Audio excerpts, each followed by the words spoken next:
Welcome to the Real Freedom Podcast, where we inspire you to pursue your passion to gain time and financial freedom through opportunities in real estate. I'm your host, Mike Swenson. Let's get some real freedom together.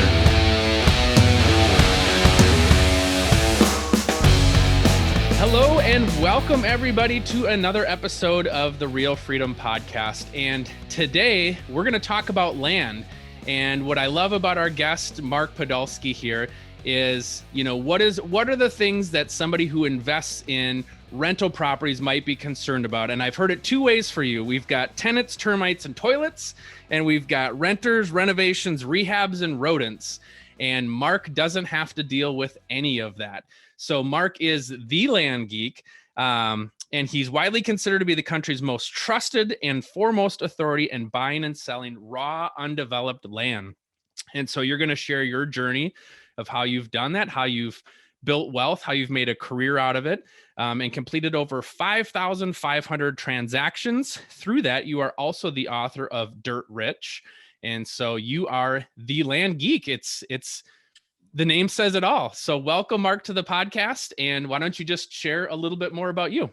Mike Swenson, thank you so much for having me.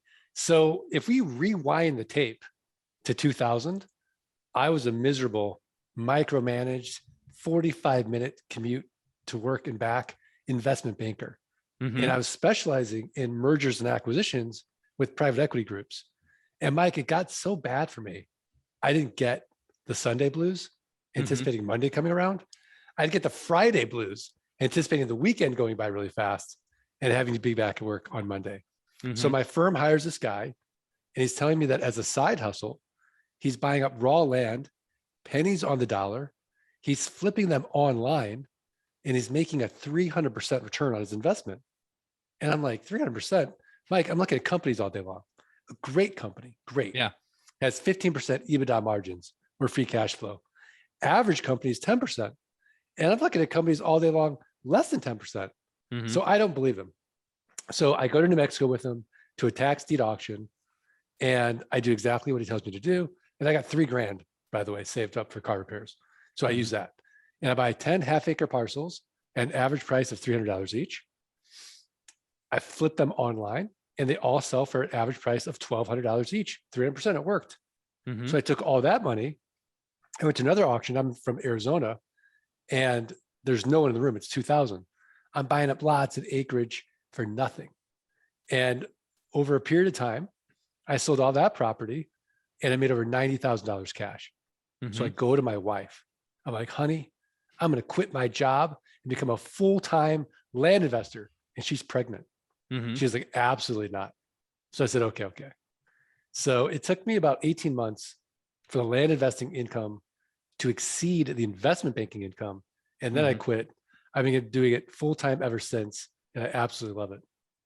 So talk a little bit, because you've got a great little video on your YouTube channel where you explain how this works. So for people that are wondering, okay, obviously, how do I get a 300% return? What's the Cliff Notes version on kind of how that process works?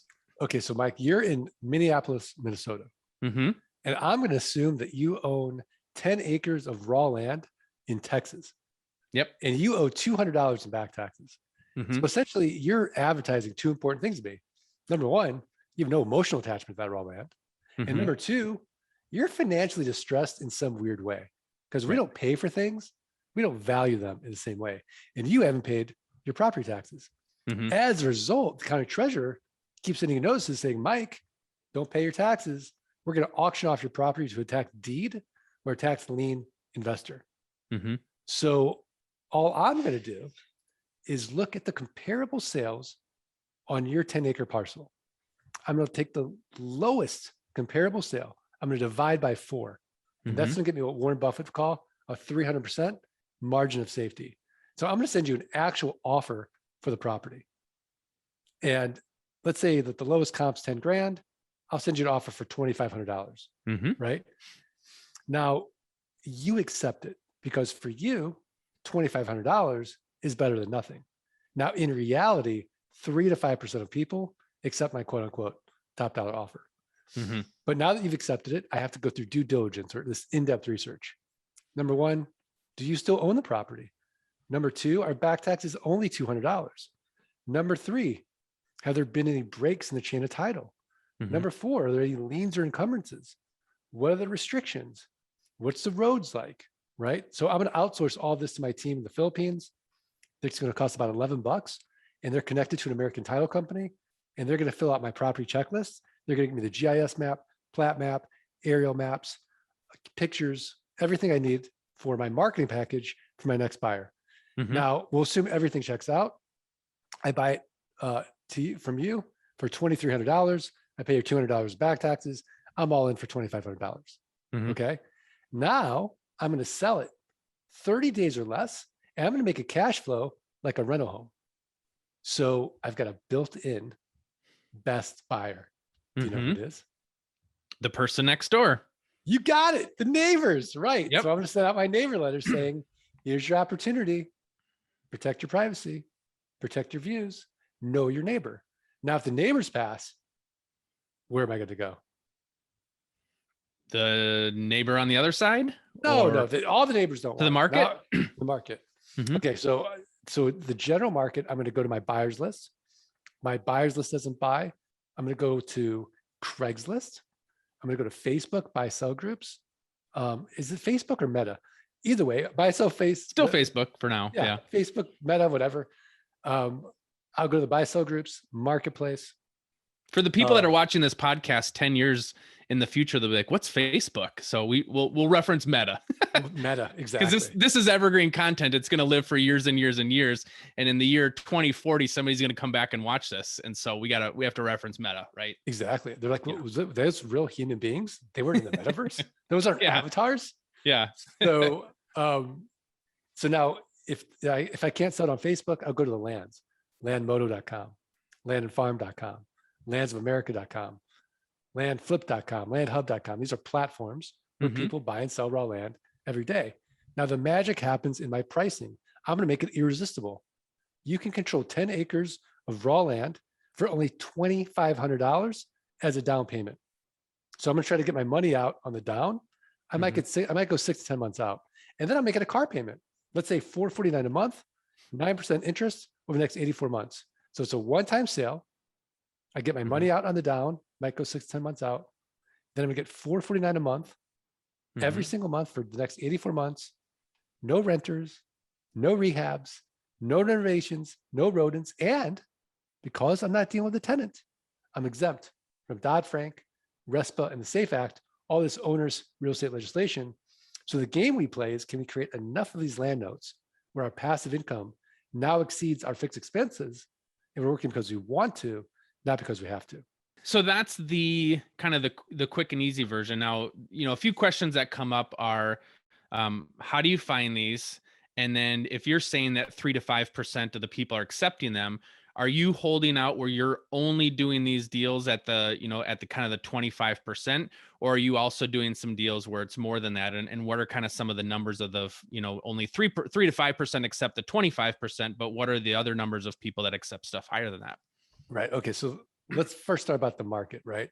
I'm going to pick on you, Mike, because let's face it, nobody wakes up and thinks to themselves, boy, I'd like some raw land in Minnesota today, unless you live in Minnesota.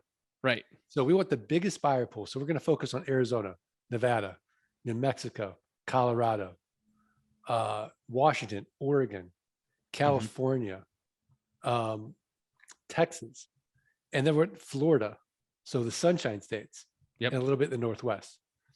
This is going to be our biggest buyer pool, and we're going to have tons and tons of inexpensive raw land. Now, if less than 3% of the market accept my offer, I know I came in too low. But if over 5% accept it, I came in too high and I want to retrade.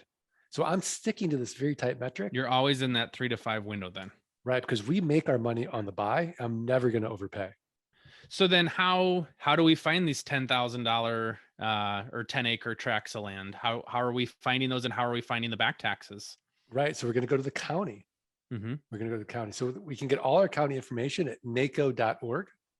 And then when we're doing our county research, we want to go where we know definitively deals are being done. So we might go to a site like landmodo.com and see where our land investors buying property. And we'll start our research there. And then we'll narrow down which counties do we like, what's our budget, right? I mean, I started with $3,000. I have friends who've started with $500. But if you've got a $20,000 budget, maybe you want to go for higher end properties. Mm-hmm. So it just depends on you. So that's where you really want to start. And you don't want to, like be in Minnesota and think, oh, well, it's in my backyard, I'm going to make offers in Minnesota. Mm-hmm. Unless definitively deals are being done there. Mm-hmm. So when you got started, did you have, you had your buddy, how much did he or she coach you through this process, or did you just kind of learn? Honestly, it was like the blind leading the blind. He was like a month ahead of me. Oh, okay. So we neither one of us knew what we were doing. I've made $1 million in mistakes. Mm-hmm. That's why I help people so they can smart cut it. Mm-hmm. I wish I had a mentor, but I didn't. So then you said it took 18 months to go from where you've essentially replaced your income as an investment banker to now you quit your job after 18 months, or when was it that I quit my job after 18 months? Got it. Okay. And then you've been all in on building these streams of income through land. Well, and what I love about it, we focus on building wealth, right, through opportunities in real estate. Is the purchase is one thing, but you're also playing the bank, and so that's the genius of this. Is you're getting your money back and you're building a stream of income. Yeah, exactly. And then the other part of it is that I have a very simple philosophy. I can always make more money. I can't get more time. So we automate 90% of the business with software on the front end, inexpensive virtual assistants. We use this global talent, and then software on the back end that automates our note collection. So geekpay.io on the back end, LG Pass on the front end, and then we hire our virtual assistants on like Upwork or Fiverr. There's a service called landvaforyou.com that actually has trained land VAs that know our process of buying and selling raw land. So how long did it take you to kind of create a system out of this where it's not Mark doing it, but now you've got that stuff? I mean, you mentioned you made millions of dollars of mistakes, but how did that evolve from 2000 to here we are in 2021? So I was doing it all myself for like 6 years. Mm-hmm. I was doing great, right? And then I had a buddy who he sold his company for like $350 million. Mm-hmm. And his mentor was Mort Meyerson, who's a billionaire. His partner was Ross Perot. Mm-hmm. So I go to meet Ori for coffee, and I'm bragging to him about how well I'm doing in my business, right? I thought, oh, he'll be impressed. He looked at me, he's like, don't insult me. He's like, don't call yourself an entrepreneur and don't call yourself a business owner. I'm like, what are you talking about? He's like, you got yourself a nice job there. He's like, what happens if you die tomorrow? What happens to your family? Mm-hmm. What happens to your business? And he's like, who's doing all the work? So he's like, if you want to be an entrepreneur, get yourself out of everything you're doing. You have processes, you have systems. And, he's like, I mean, it's funny because at that time, Steve Jobs was alive. He's like, what do you think's going to happen to Apple when Steve Jobs dies? Mm-hmm. And look what happened to Apple. I mean, they're just fine. Mm-hmm. So that was like what I needed. And then I needed somebody to push me because I had what Chris Ducker would call hero syndrome. I didn't think mm-hmm. anybody could care or do anything as well as me. Mm-hmm. Turns out I was really wrong, but I had to learn the hard way. Yeah. Well, and that's where a lot of people say, they say I'm an entrepreneur, I'm a business owner. The reality is you're self-employed, because if Mark goes away, the business dies. And so that's the goal, is you have to work on how do I get more stuff off of my plate? Right now for me, I have a team of agents that I work with. And yet at the same time, if I don't do some production of some sort, I'm not making the money that I want to make. So it's how do we build that leverage to where I can truly grow through people, and it's leverage through systems or software. And the software can automate a lot of things. And if you've got the right people helping and enhancing that, then you're in good shape. So what does your day look like now that you have this team of people and this team of leverage behind you? Where is your best use of your time, or what? So this is how I structure my days. So mm-hmm. Mondays and Fridays are my terminal days. And mm-hmm. I pretend if this is my last day on earth, because I don't know when I'm going to take my last breath, mm-hmm. how do I want to spend my day? And it's often doing podcasts with people like me. It's doing podcasts, or it's, I meditate. Mm-hmm. I want to be in nature. I want to let the people in my life know that I love them. Mm-hmm. I want to spend time with them. So I work on my relationships. I love to read. Mm-hmm. So I'll do those things that look like I'm just kind of playing, right? But in reality, I'm always sort of working and thinking. Mm-hmm. Now, Tuesdays are, because I have the Art of Passive Income podcast. So Tuesdays are when I do my interviews. Yep. Wednesdays are my team meeting days. And then Thursdays are client meeting days. And then Friday is terminal day. Like I said, we talk about time and financial freedom. You've built that financial freedom, and now you've got the time freedom. Who wouldn't love to do that and just pick, here are my days, here's what I'm doing. And I think that's what I love about this podcast so much is, I started it kind of with the traditional real estate agent in mind, wanting to expose them to other areas of real estate, right? Or even other areas like, we've had interviews, people who run virtual assistant companies on here, and it's helping people in real estate through virtual assistants to get their time and financial freedom. And boy, there's a lot more sexy things out there than raw land, but look what you've been able to do. I think we would all agree you're probably just smarter than most people and more strategic than most people, finding a niche where you're doing this. And it sounds so simple, and yet you've built a fantastic career and a fantastic life. I mean, how many people want to be investment bankers? And you're like, forget that. I'm buying land all day long, and look at the life that I can create through that. Thank you. I mean, that's really my mission in life, is to help people get out of what I call solo economic dependency, which means if they're not personally working, they're not making any money. So, anyone with a job, freelancers, real estate agents, doctors, lawyers, doesn't matter what your income level is, but the whole goal in life is, at a young enough age where you have your health, you want to solve your time and your money problems. But so often, like when you're young, you've got your health and you've got time, you got no money. Middle age, you've got money and you got health, you got no time. And then, like my parents, they have money, they have time, but they don't have the health to do the things that they used to love to do. So if we can compress that, life becomes so much better. And you got the time to really, move up Maslow's hierarchy of needs into self-actualization. Yeah.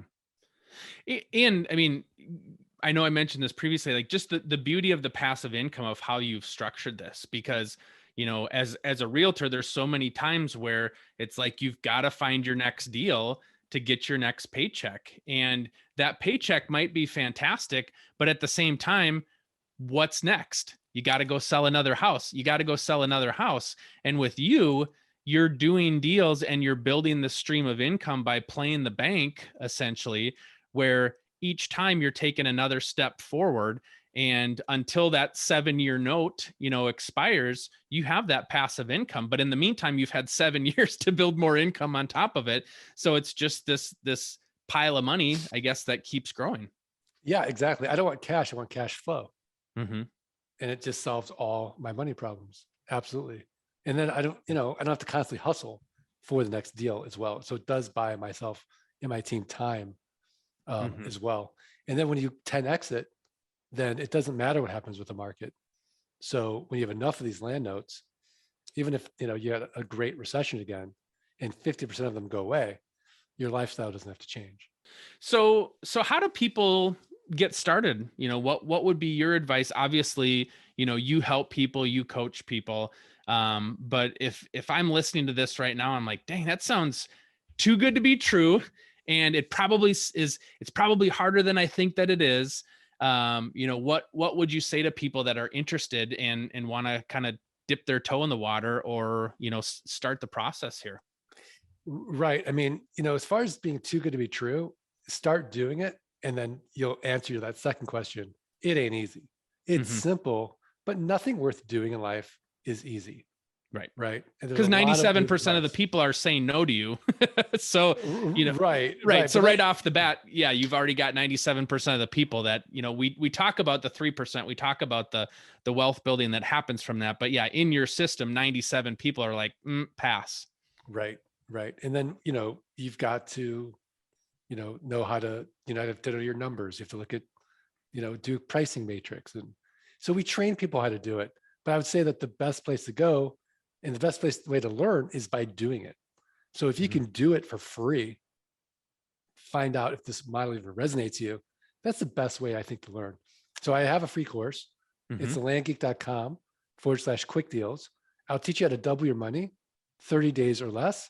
And if the model resonates to you, you'll go deeper into the training.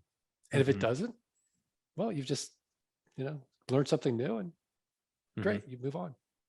And what's kind of the fallout rate of people that, I mean, we've all had seminars, we've heard courses, we've bought things that we've done and they just don't happen. So, how many people do move forward and say, yes, this is something that I want to pursue?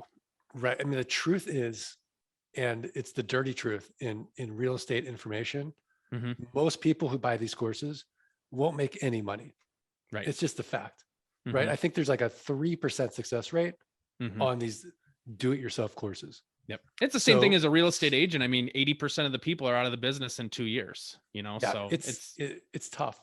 So I would say if you don't have grit, you don't have persistence, you don't have determination, you don't believe in it, don't do it. Find something you believe in, find something that you can stick with.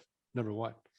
Number two, I would say that, if you're the kind of person that's super motivated, you can get up at 4 a.m, you go to the gym by 5, you work out, you can read a book and you have your perfect form, then you could be one of those 3%. Otherwise, you want to do what we call, which is flight school, which is group training. It has accountability. You do deals with your group. You have to do the deals. And we have a guarantee that the tuition investment on flight school, you'll make back in 180 days or less if you show us your work and you actually did the program. So if you do that, you have no risk. We put our money where our mouth is. So that's done with you program. And that's what I recommend. If you're really serious about it, do that and you'll be just fine. And, you had mentioned, getting up early and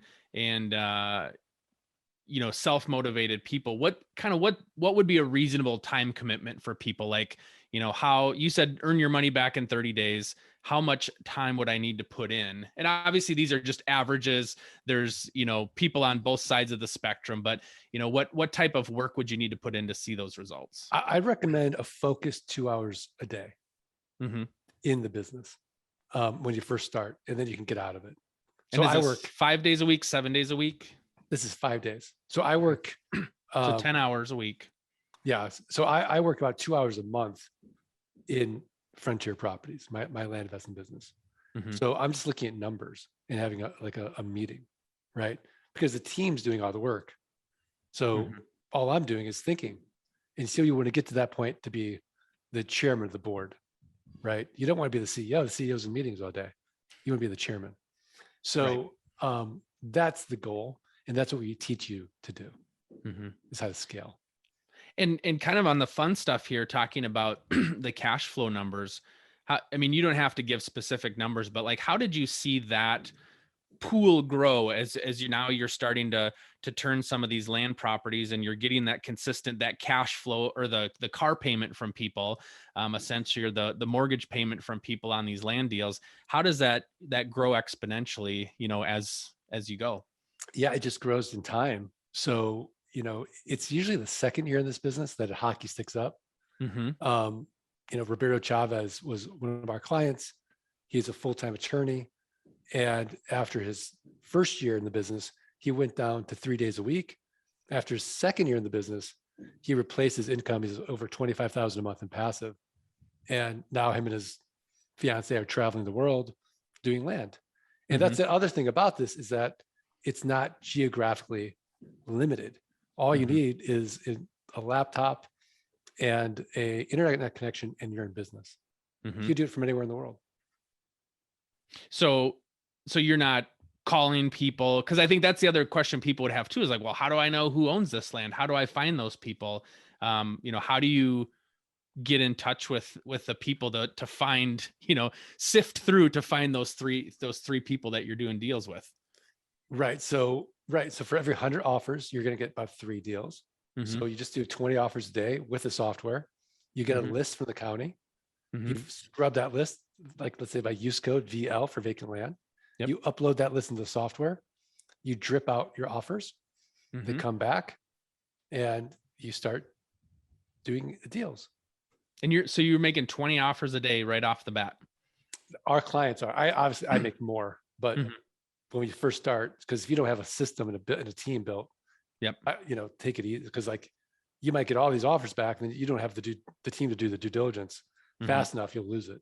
Yep. And it's as simple as, because you're buying inexpensive land, you don't have to have a big pile of money to start with. No, not at all. I'd recommend $500 to start with. Sounds simple, right? Yeah. It's simple. It's not easy. So talk a little bit about the financial freedom leading to time freedom. We talked a little bit about your schedule.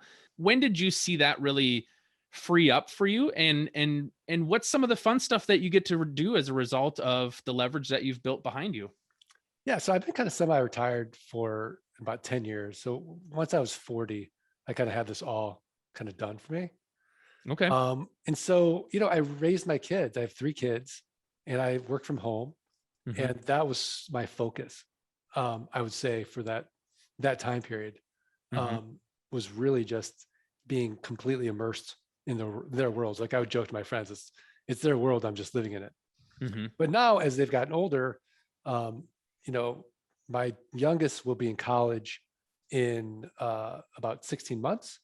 And I plan on spending about 2 to 3 years traveling around the world, just going back and forth, doing the podcast from whatever location I'm in, and working from whatever location I'm in, and then flying the kids out to wherever I'm at, or coming back to the States, spending time with family, and then going back out and just traveling around the world for a couple of years.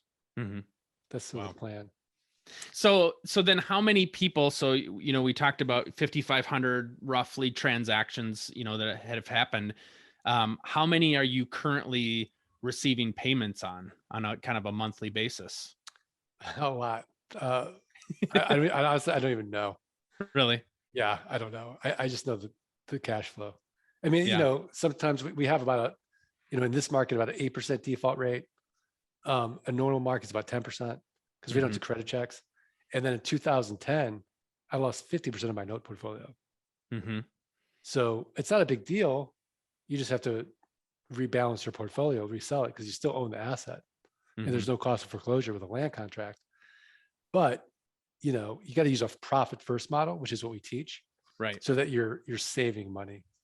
Right. Yeah. Yeah. You've got to be ready to weather the storm. You don't want to spend all your money before you make it. So yeah, exactly. We've talked about, this isn't something that's easy, but you're building a life that you want to live, and you're getting that financial freedom and that time freedom that's so important to people. But what else would you share with people, lessons?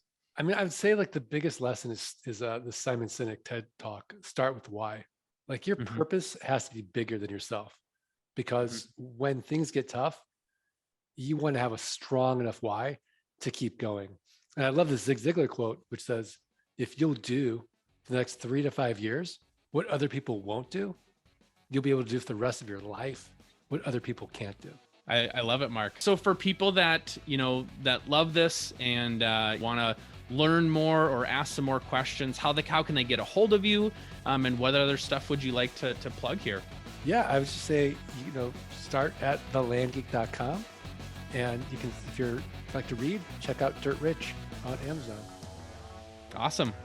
Well, thanks so much for coming on, Mark. I really appreciate it, and just love sharing a different dynamic. It's finding these fun, different stories, and there's lots of opportunity in real estate for people of all different skill sets and passion and time that they have available, money that they have available, and so this is certainly a cool spot to be in, and you've carved out a fantastic life, and would love for other people listening to this that it resonates to go do the same. Thanks, man.